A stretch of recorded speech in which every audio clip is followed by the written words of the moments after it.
morning and welcome to this panel discussion on green hydrogen, better than hot air. We have a very exciting international panel this morning with members from industry, finance sector, and the European Commission. In this session, we will be discussing what it will take to make hydrogen a viable alternative to the current carbon-based energy systems.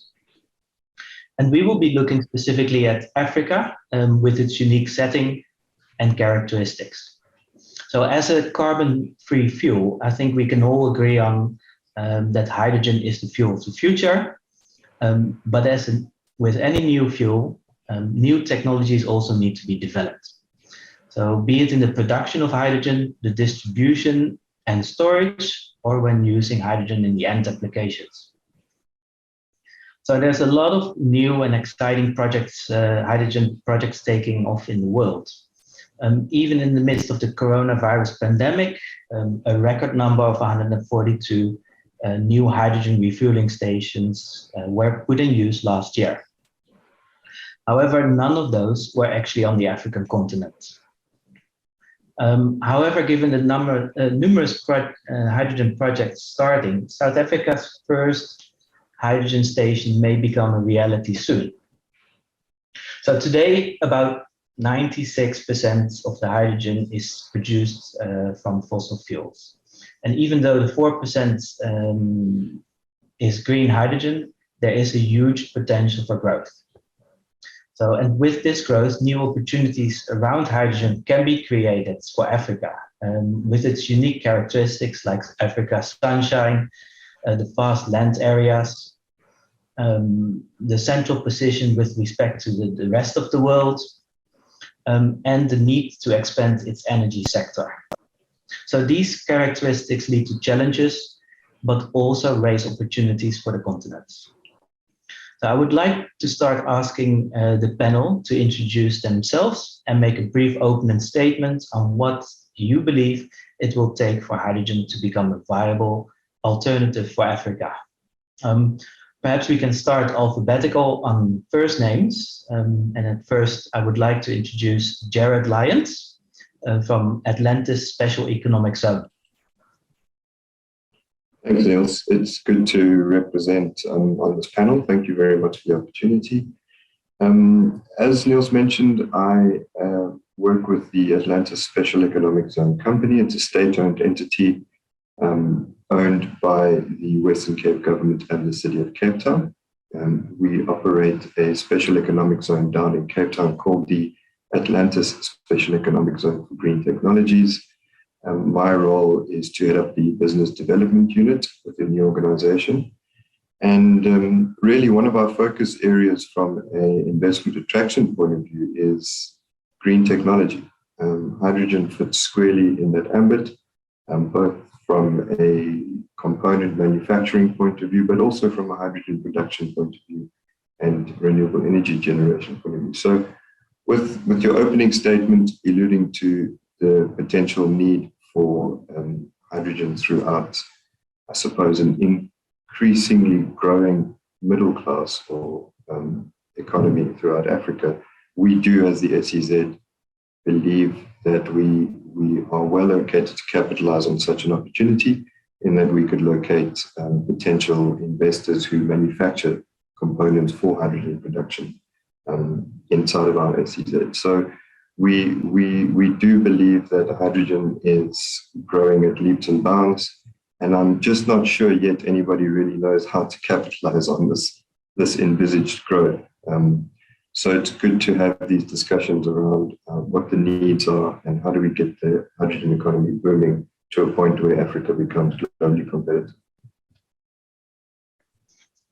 Thank you very much. Next up is Ken Hosomi from Mitsubishi Heavy Industries. Yes, good morning. My name is Kentaro Hosomi, or you can call me Ken on this session. And I am the Chief Regional Officer for the Europe, Middle East, and Africa region at the Mitsubishi Heavy Industries, or in short, MHI. For those of you who are not familiar with the MHI Group, we are technology providers for the energy and power sector. infrastructure, mobility, as well as defense and aerospace sectors. But today we particularly focus on solutions for the global energy transitions. This already includes key technologies like natural gas-fired turbines and engines, as well as a low-carbon steel production machinery. But we are expanding those applications along the entire hydrogen value chain with the help of a broad range of technologies such as carbon capture, electrolyzer plant integration, hydrogen firing, co-firing, and hydrogen direct reduction for steel making. So I'm very much delighted to be part of this session today to discuss what the realities of a hydrogen economy on the African continent could look like. But first, to my understanding, I think there are three key challenges in the African energy market is facing. And one is providing a reliable energy supply to more people at the same time, but ensuring its affordability and reducing emissions and reliance on high carbon emitting energy sources.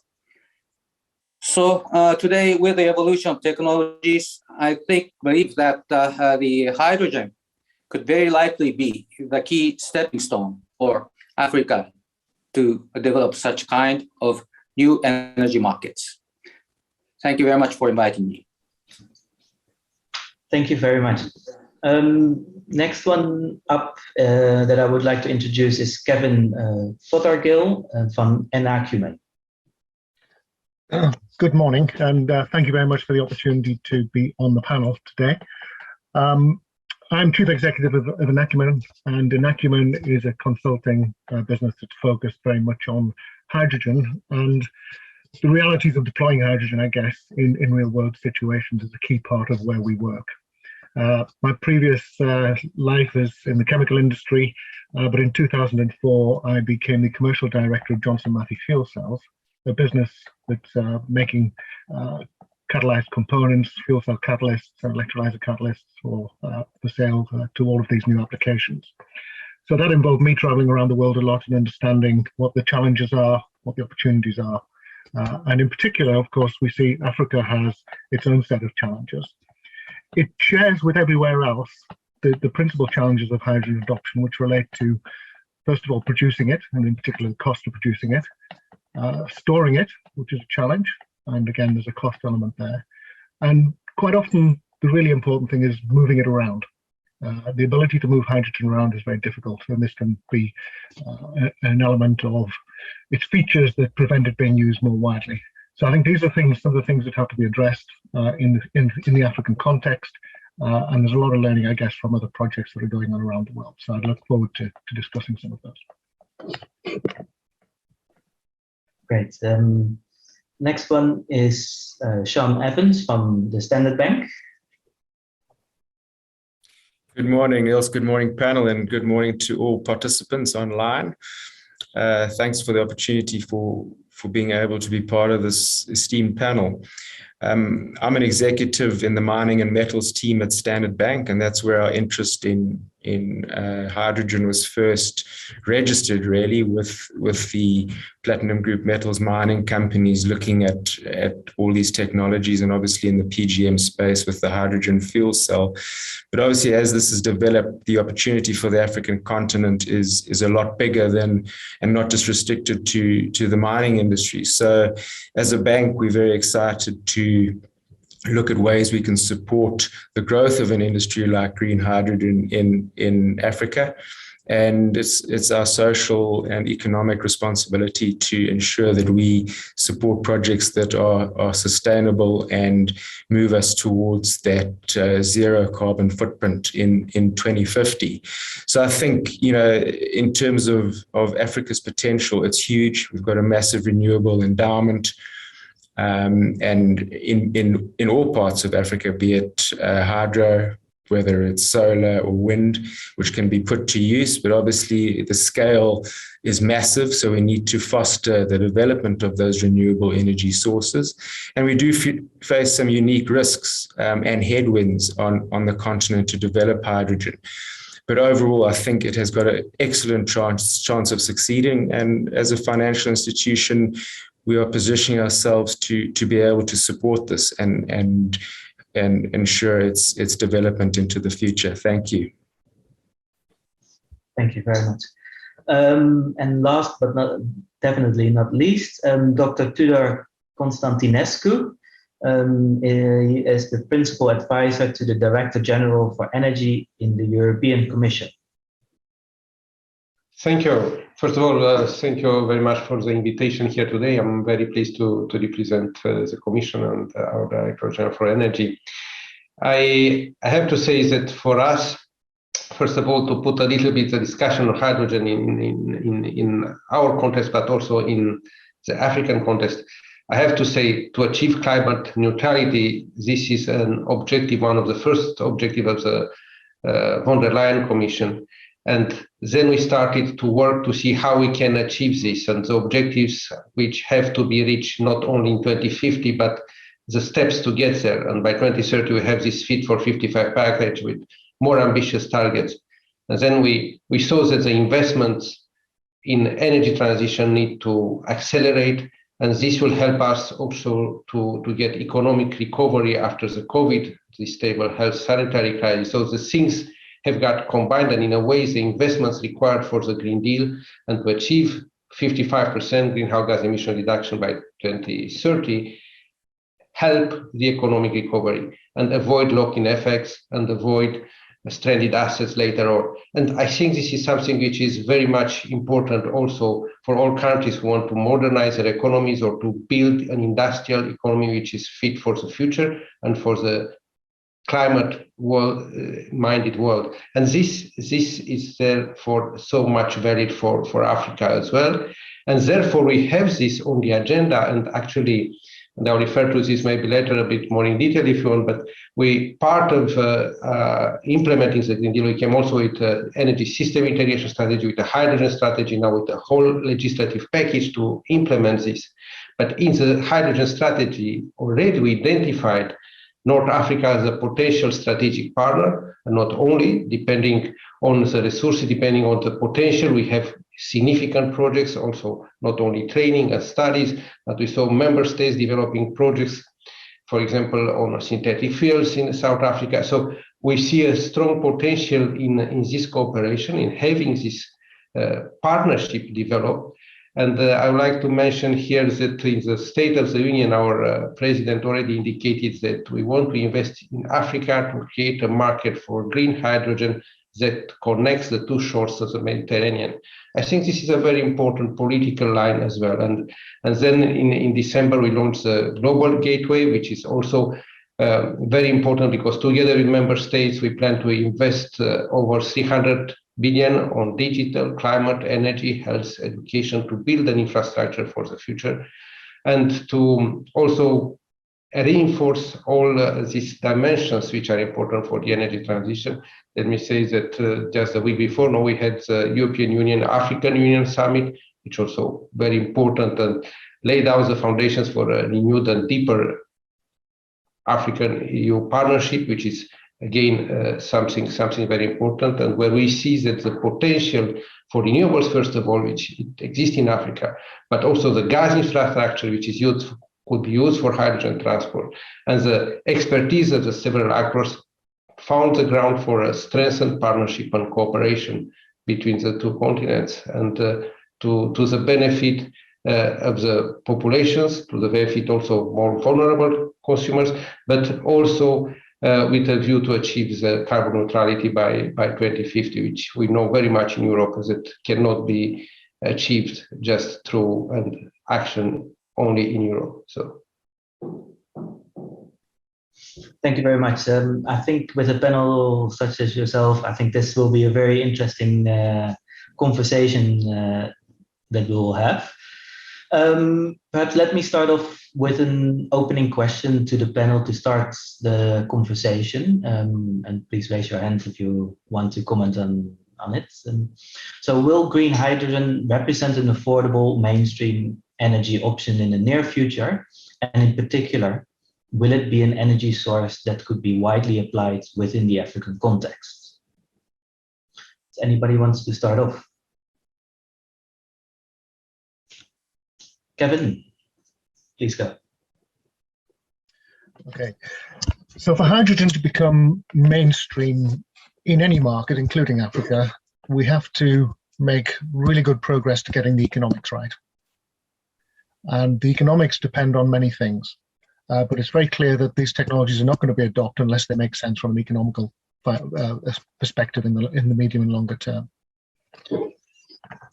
So can hydrogen, for example, be made cheaply enough to use? And certainly the evidence is that it can, but there may be certain circumstances where that needs to be true, where things need to be true. And really, you know, experience says that if you're trying to make hydrogen at small scale and locally, it will generally be quite expensive because it's very much related to the cost of electricity that you use to make it, and of course the capital cost of the equipment. And there may be some circumstances where that makes sense because they're very remote and there isn't the next alternative is indeed very expensive. But we have to ask in the African context whether that is, does that solve the problem or just maintain the problem in that it's another unaffordable technology? So I think that's something we need to think about and perhaps discuss.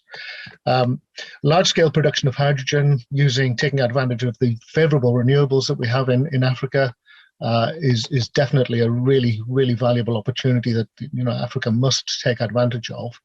And this large scale is good at producing relatively low-cost hydrogen, certainly low cost for use particularly in transport applications, which is the highest added value application. But the challenge is that quite often where the renewables are really good, the population isn't present. And quite often that population is some distance from those good renewables. And so we need to be able to get the hydrogen to the end users. That again is a challenge, very, very expensive to transport hydrogen in any way. And we need a means of solving this. One example of that is, for example, to make ammonia from that hydrogen and then transport that ammonia cheaply. And ammonia has the benefit that we can use it as a fuel at the destination in combustion. And so we'll still have the carbon reduction. We may have some NOx production. We'll remove any particulates from diesel combustion. But it can also be converted back to hydrogen for use in fuel cells for complete zero emission. So the economics of that need to be studied carefully. Studies that I've been involved in suggest that that can make a lot of sense in many locations. And so that's certainly something I think that Africa should focus on. If you can transport hydrogen cheaply, then you can make it available to the whole continent. And I think that really is the key here for Africa. It's how do you make low-cost hydrogen available across the whole continent? And really, you have to be able to move it cheaply. And perhaps ammonia is a way to do that. So that's just something I'd like to throw in there, first of all, in terms of the accessibility, whether it become mainstream, and you know, what's important to achieve that. Kevin, I saw your hand raising and you were nodding. Niels, I think it was me. It's Sean here. Sorry, Sean. I think we've got to start at the beginning here. And for me, renewable energy is the big unlock, obviously. And we have a massive endowment, North Africa, Southern Africa, and a huge amount of hydro potential in the central parts of the country, of the continent. Obviously, hydro comes with drought risk, but, you know, the hydro part or the hydro electricity production provides a nice consistent supply of power, which is favorable to these electrolyzers and gets the best efficiency and life out of them, as I understand it. So I think we've got the renewable endowment. I think we've got to make sure the regulatory environment enables the freeing up and deregulation of this space. And with that will come an unlock on funding, longer term funding from the banks, and getting the large scale renewable projects in place where we can start getting to an electricity generation scenario, which can hopefully start supporting grid and hydrogen production. So I really feel that the renewable, it's got to start with the renewables. You know, as Kevin says, you know, the rest of the technology can be, is known. Diesel is known. Ammonia plants have been around for a while. And then it's about getting the cost to being competitive. And we're only going to get that by scale.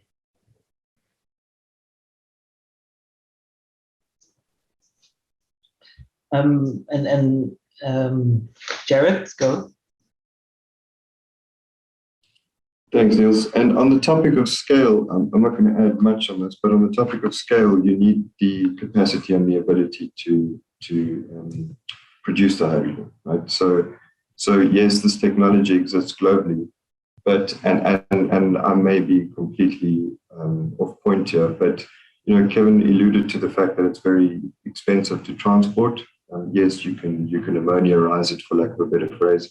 But the point is, if you can localize the technology which produces the hydrogen in country where the hydrogen production is happening, that might also bode well for the reduced cost.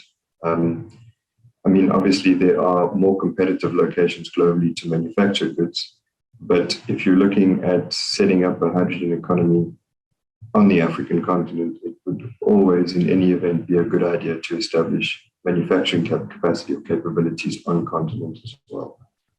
That's my view. So yeah, we are faced with numerous challenges, but hydrogen in and of itself presents an opportunity for these manufacturers to establish their component manufacturing facilities globally, and in this case on the African continent.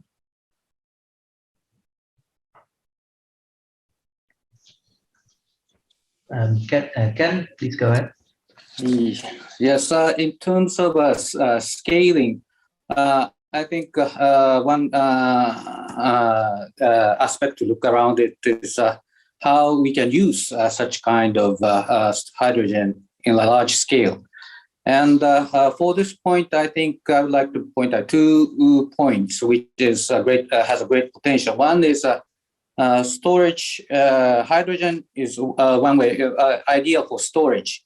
So the renewable energy, the intrinsic nature of renewable energy is in its intermittency, and it cannot be stored in an efficient way. Where if it is turned into hydrogen, as long as you can find storage sites. In our case, in the United States, we are developing a project with salt caves where we can store the hydrogen, commercial amount of hydrogen, and use it as to run a gas turbine, coal-fired with natural gas and hydrogen. So, in order to supplement the intermittency of renewable energy, this can be one of the potentials of hydrogen to use at a large scale. And one other thing is for the industries, they already use a vast amount of hydrogen in their production process. And one of those industries is the steel industries, where we are looking into direct reduction of by hydrogen as an agent for producing steel. So such kind of industrial usages can contribute in putting up this demand, the market of the hydrogen, which could eventually make the price, the cost of hydrogen lower with the scale of its use.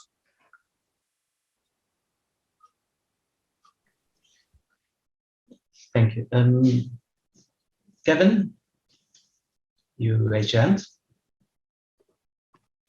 On the button. So I think just to follow on from Ken's comment, one of the things that I've found in experience is that when it comes to using hydrogen and end users, there's always a question about cost, and cost stops it being adopted in lots and lots of different applications. What this suggests to me is that a practical way forward is to identify the most highest added value applications, and in some ways focus on those where you can. Now, if hydrogen is in relatively short supply, green hydrogen is in relatively short supply, and we can sell it into the highest added value applications, then presumably we're going to get to a point where we can at least start to get some economic viability, some financial viability in terms of what we do with the hydrogen. And that, of course, then makes, stimulates more demand for hydrogen. We can increase the scale, we can get the costs down, and so we can start to move into other less premium applications. And it concerns me that things like heat and power are, in terms of their value, are relatively low compared to transport. So this, if we're trying to displace natural gas or things like natural gas, whatever's used for heat and power, then there's a very low cost point that we have to achieve to be competitive. I recognize we don't necessarily have to be fully competitive, but surely focusing on those higher added value applications is perhaps a sensible first choice. And I think just to throw something perhaps to Sean, I guess, is, one of the challenges that we need to do here is to get projects that are investable. And, what are the criteria, for example, that a bank would be looking for in a project? And let's imagine that we're looking here where we're trying to get to something that's financially viable rather than a subsidized kind of situation. Niels, should I proceed? Yeah, I think that's directed to you, Sean. Yeah, it's a good question. If we look at where we are on the continent at the moment, we're obviously at a very early stage. So for us, funding,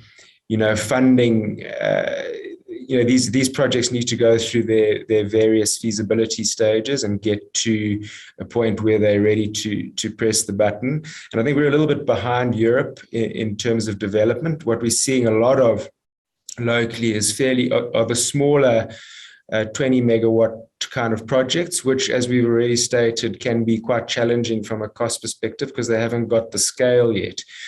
But if I use some examples, some of the miners in South Africa are looking at putting in green hydrogen economies on their mines and are proceeding to fund a lot of that development work with their own balance sheets, but are starting to look at bringing banks in. So I think for us, the important thing is, as I've said before, most of these technologies are proven.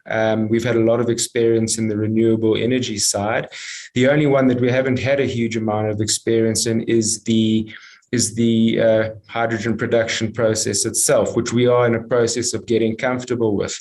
So when we talk about risks and understanding, we're actually starting to get into those conversations with clients now to say, okay, well, now we understand what the risks are and we can try and price funding packages, etc., accordingly. But it's very difficult at this stage, while we don't have many working hydrogen plants in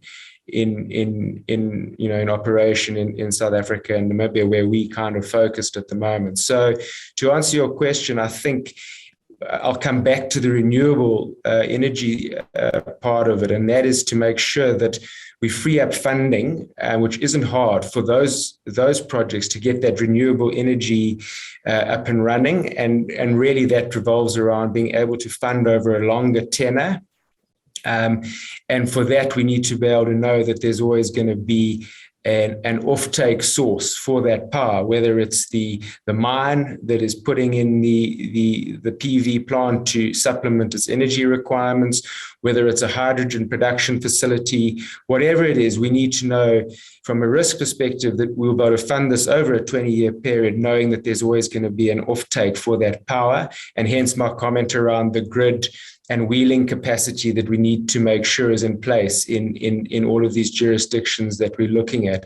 So, to answer your question, we're in the process of working out, understanding the risks and making sure that the technology works and being able to tailor make funding for that. But, obviously it falls slap bang in our wheelhouse in terms of sustainable financing, which is a really, becoming a massive part of banks' offerings these days in terms of lowering carbon emissions and having tangible targets and being able to show that your emissions and are coming down and that those are under control and moving towards the targets that you want. And there is funding available for that. So I hope that goes, some way to answer some of the questions or some part of your questions, Kevin.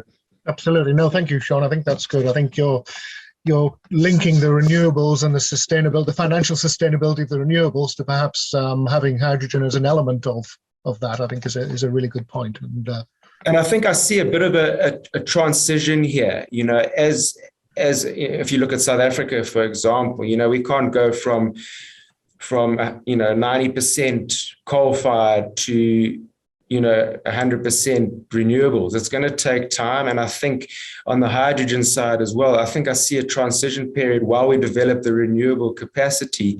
I think I do see blue hydrogen actually playing a role in the interim while we move to generate the capacity for green hydrogen. And obviously there are bespoke green hydrogen projects which will proceed. But I think that's just a transition that we're going to have to look at as we have these competing demands for the electricity. Tudor, you wanted to comment? Yeah, I want to comment. Thank you.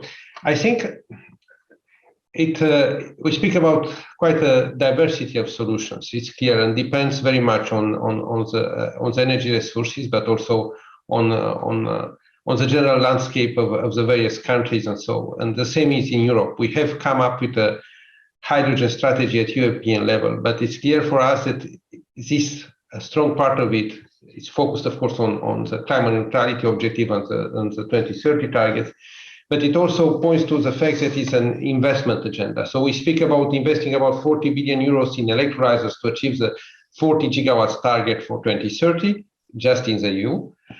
And it's about more than 300 billion euros to invest in renewables to build other 80 to 120 gigawatts of renewables necessary for this. In addition, we spoke on the industry identified other 40 gigawatts in the neighborhood, particularly in Northern Africa, but also Eastern neighborhood of Europe, capacity potential. And even more interesting now, we have set up a clean hydrogen alliance at the same time with all the industries. At the same time, it's a hydrogen strategy. And there are over 1,500 actors involved in that. And they looked from the private sector angle and looking to identify projects. And I have to tell you that they identified over 50 gigawatts of projects which they want to develop only in the EU, part of neighborhood policy in the neighborhood countries by 2030. And 85% of that is renewable. It's renewable because the cost of renewable is going down, and it helps each other. It helps the energy system integration. Of course, hydrogen is not going to be the universal solution or the only solution, but it will be a key solution for the hard to decarbonize sectors. In particular, for us, our heavy-duty transport, our maritime applications, our synthetic fuels for aviation, our as a feedstock for industries for decarbonizing fertilizers, and we know many African countries have a strong potential and interest into that as well. But also in the more difficult to decarbonize steel. Yeah, so there are a number of solutions, a number of technologies, but also a number of sectors which demand this renewable hydrogen for decarbonization. And this doesn't mean that in other areas there are not other solutions, but the demand is going to increase, we think, very much. And for Africa, there is a potential, and starting again also from what we started, is the energy system integration to see what industries can decarbonize in this respect, make them in a way also in a world which moves towards decarbonization, climate neutrality, where the price of carbon will have a higher price. Then also these solutions will gain in competitiveness. And we see, for example, renewable hydrogen well before 2030 being more competitive than blue hydrogen or low carbon hydrogen, let's say, from fossil fuels with CCS eventually. Now, again, it may depend also on the country, on the resources, on the price of the primary resources, and so on. But we see all these possibilities, and as I said before, in various African countries there are similar opportunities, and on top of that, there is a possibility to invest in hydrogen and to invest in renewables and to make renewable hydrogen also, first of all, of course, for sector integration, but also for decarbonizing the economy, but also for export. And in this way, renewables, actually, hydrogen makes renewable an international commodity, which otherwise could have not been traded across the globe. Therefore, we also launch a number of initiatives at the global level. And I think this is something important to start moving at the same time for all of us in Europe, in Africa, in other parts of the world, to make sure that we speak a common language. That's why we push the issue of certification, for example, with the International Partnership for Hydrogen Economy, of developing the markets and the infrastructures to accommodate the international trade for hydrogen, for example, with the Global Ports Coalition, which we have launched under the Clean Energy Ministerial, and where we invited and would like to see even more ports also from from the African continent joining this. So I think these things and hydrogen could help building a modernized energy system, a modernized economy, and helping also to put in place new economic activities also in Africa and also in Europe.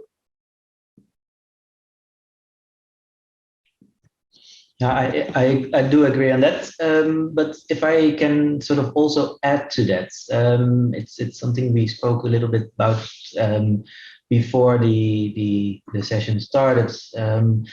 The justification for using renewable energy to make hydrogen, be it for export or for use as a fuel within Africa, versus the growing energy demands within Africa that there is. How would you play with that dilemma?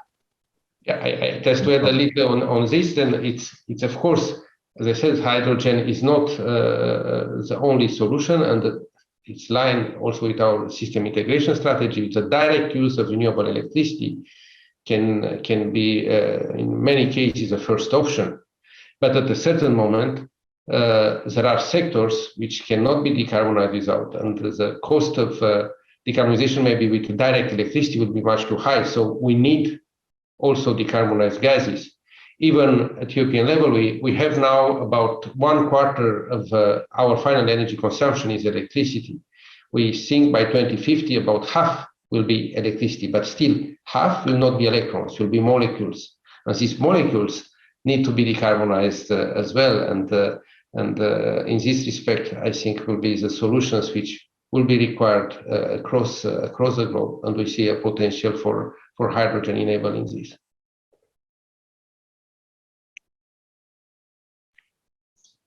Anybody wants to comment on that? Kevin? Just very briefly, I guess there's a practical aspect to what you do with your renewable energy. If you can consume it, or if you can store it cheaply enough and then consume it, then use it as it is and get the efficiency benefit. If you can't, then a second choice is to convert it into something like hydrogen. And that is something that you can store, as has been mentioned, and you can potentially distribute around. But you do lose out in terms of efficiency. So I think there's a hierarchy there of, if you can use it directly, then do use it, and that's the first choice. If you can't, and you can find a way to store it and use it as hydrogen, then fine. But that will change in every circumstance, and each one needs its own analysis. Sean? Yeah, I think I agree with Kevin. I think, if we look in areas, you take South Africa for an example, which is power constrained, and I come from the mining industry. Most of the miners, or many of the miners that we deal with, are looking at putting in renewable energy projects to shore up their supply of electricity. So, I think if renewables take off on a mass scale, I think there is going to have to be without a secure, stable grid in whichever country we're working in or operating in, it's difficult to do much. So I think there are priorities, and we're going to have to work out how that split works out. But it's not an easy balance. It's going to take a massive amount of coordination between government and the private sector, intensive energy user groups, etc., to try and work out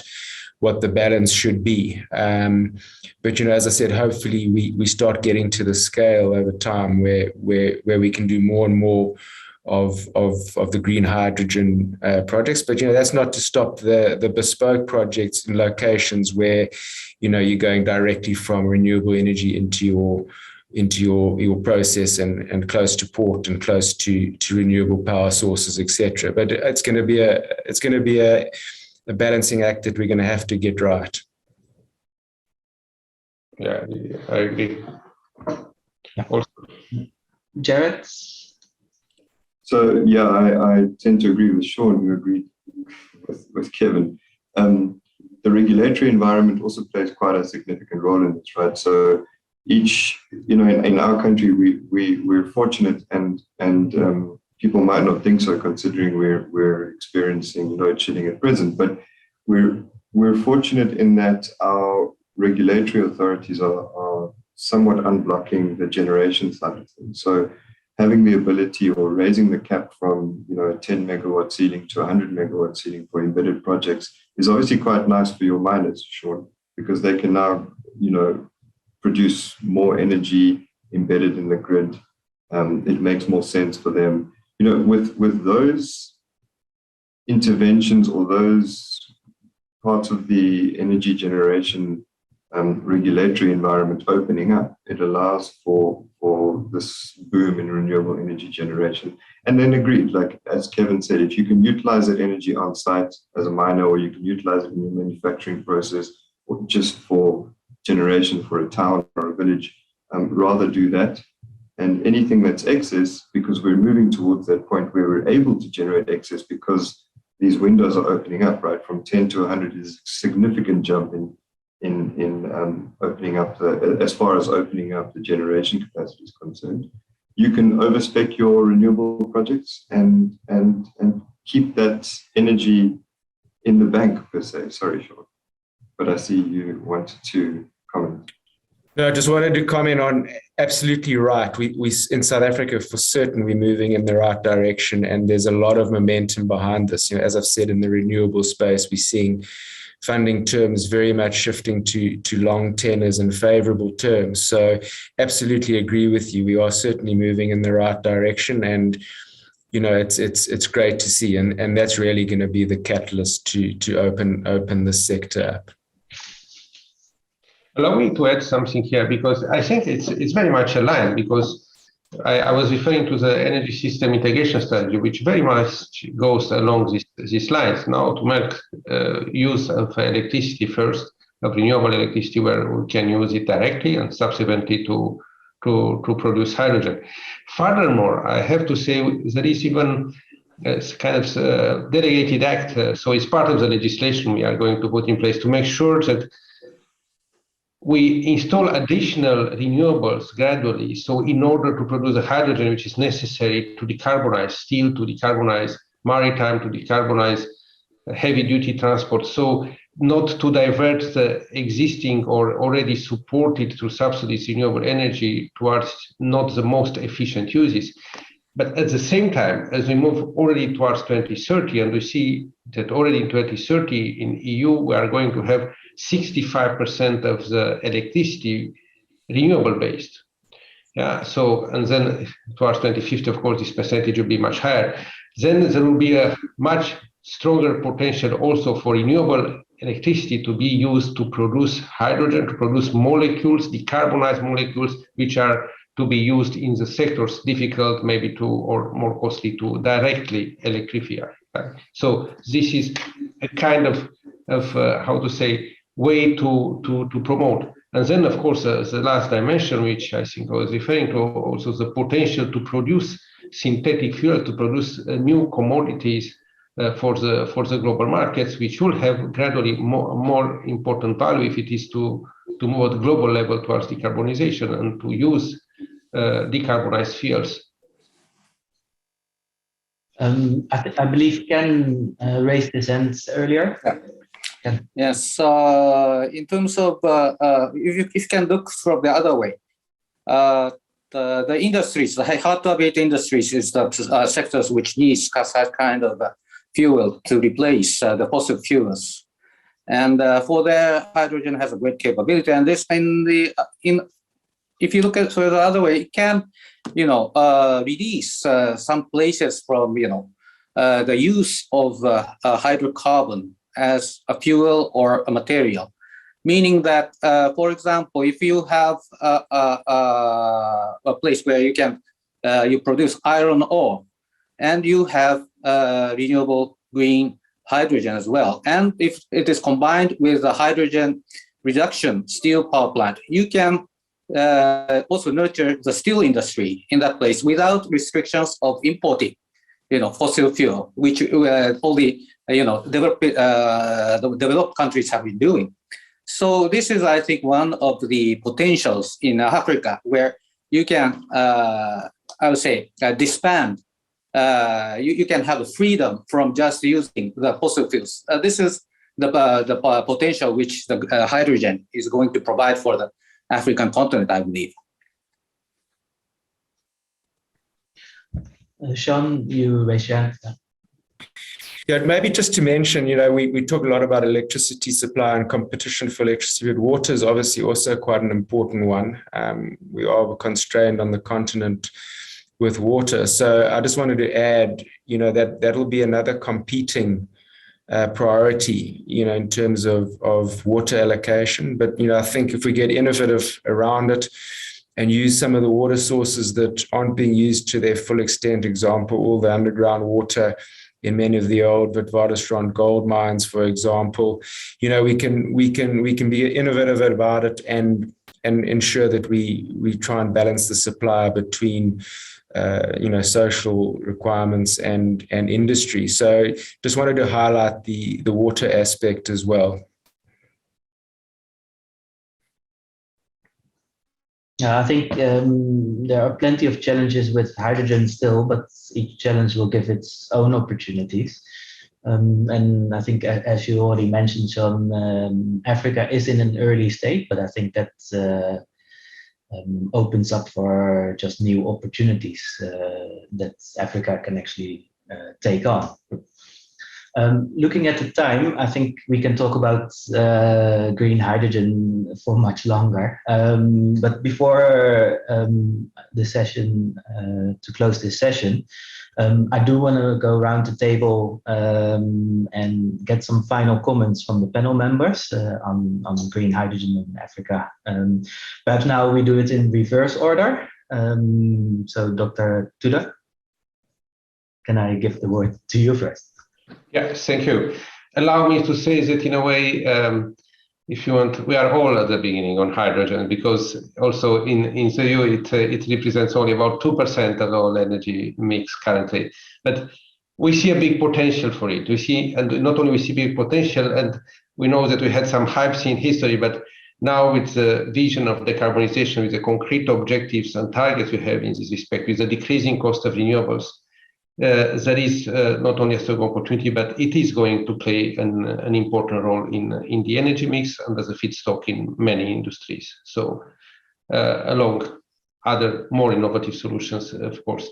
Now, from my side, if it is to say, is we have this objective, we have this work going on at the European level. We are very much engaged to cooperate, as I mentioned before, with Africa in the different forums, and also in the context of the COP, and the climate discussions, but also in terms of promoting really an investment agenda and developing projects to the benefit of all the parties and also member states, also from Europe, but also from Africa.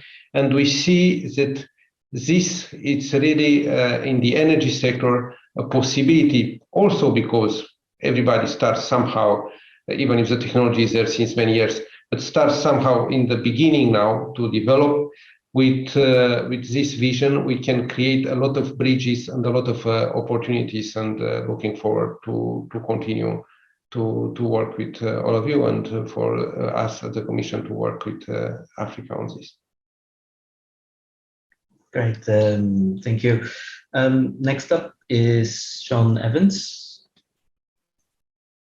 Thanks, Niels. Yeah, from a Standard Bank perspective, we're very excited about the green hydrogen economy, and we're so excited to see the number of opportunities that are starting to take hold, on the continent. I think we've really got to make use of our excellent renewable endowment.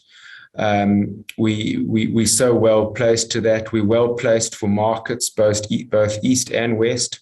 We've seen a lot of interest from both. And Kevin, just to come back to your funding point, there's a lot of developmental funding available from Europe for these early stage projects, which is hugely encouraging. And as these concepts get proven, the banks will certainly be able to step into the breach, and that's why we're positioning ourselves early on this.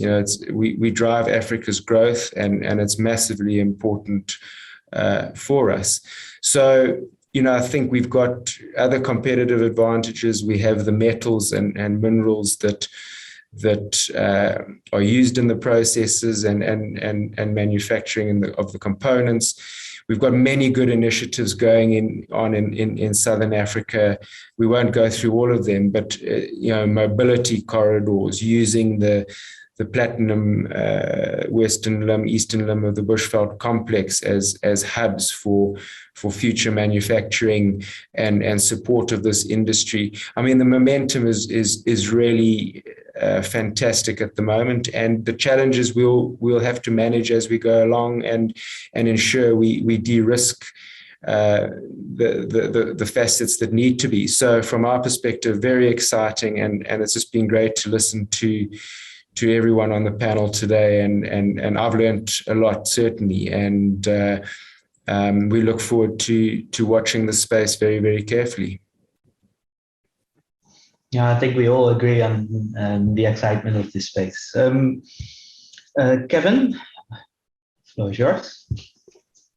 Yes, I think for me, one of the things that we haven't touched on as much as we might is the sort of the spin-off benefits of developing these technologies and applying them within the African continent. I think there's a lot of potential opportunity for adding value to the precious metals. I think as Sean mentioned, they're a fundamental part of South African economy, and there's a lot of added value that can be achieved there through the manufacture of catalysts and components for fuel cells and electrolyzers. That occurs more easily if there's a demand in the country or in the continent for these things. So I think that the two are linked very strongly. And as part of an investment case for me, I would want to ensure that those societal benefits, aside from the environmental benefits, but the economic societal benefits are also included in any sort of projects that people develop, because that can be quite far-reaching and can move right down the stream. You can make the components, you can make the fuel cell systems, the electrolyzers, even the buses and trucks.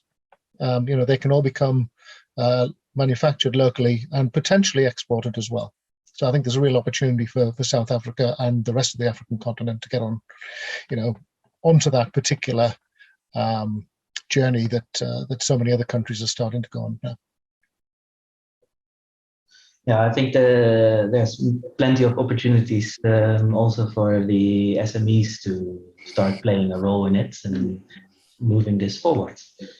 Ken, any?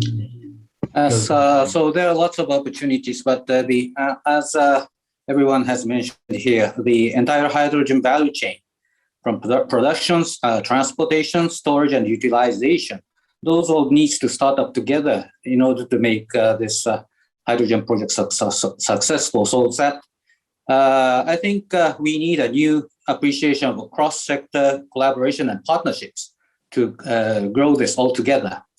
And that partnership, we can bring the technology, but we need partners to make that apply to their industry and these kind of things. And this is the way we should move forward. And in order for that partnership to succeed, we also need a very clear and long-term policy and regulatory environment that incentivize such kind of the shift to the new technology. And last but not least, we need financing, which can also attract not only new technology, but such kind of transitional technologies. So this would be a good starting point of this kind of projects to be successful. Yeah, thank you. And last but not least, Jared. So for lack of sounding like a parrot and repeating what everyone else has said, we really do need to actually start doing, right? And if we can't, as Tudor mentioned, we're in the infant stages of understanding what the hydrogen economy is. We all know that it's an opportunity or presents quite a large opportunity. what Kevin mentioned about tapping into, you didn't use the word value chains, Kevin, but all of the component manufacturing associated to the hydrogen value chains Ken alluded to, those opportunities we could probably leverage right now. Things like renewable energy generation to produce green hydrogen, we could start capitalizing on the fact that we need to start localizing production of solar panels. Not because policy said so, but because market demand requires it.